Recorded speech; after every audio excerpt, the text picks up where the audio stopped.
বাইরে কোন বেয়াদবগুলো চিল্লাচিল্লি করতেছে? এই কেউ আসিস, এদিকে আয়। এই বাইরে কোন বেয়াদবগুলো চিল্লাচিল্লি করতেছে বলতো? ম্যাডাম, ছাত্ররা কোটা বিরোধী আন্দোলন করতেছে।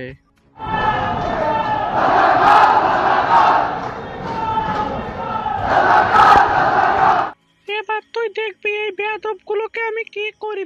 আমার রাইফেলটা দে তো।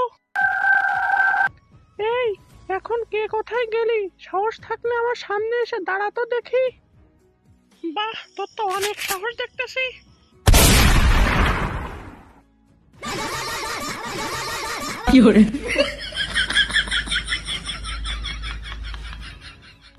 মোদিজি, আমি আপনার কাছে চলে এসেছি। বাংলাদেশের মানুষ আমাকে তাড়া করেছে।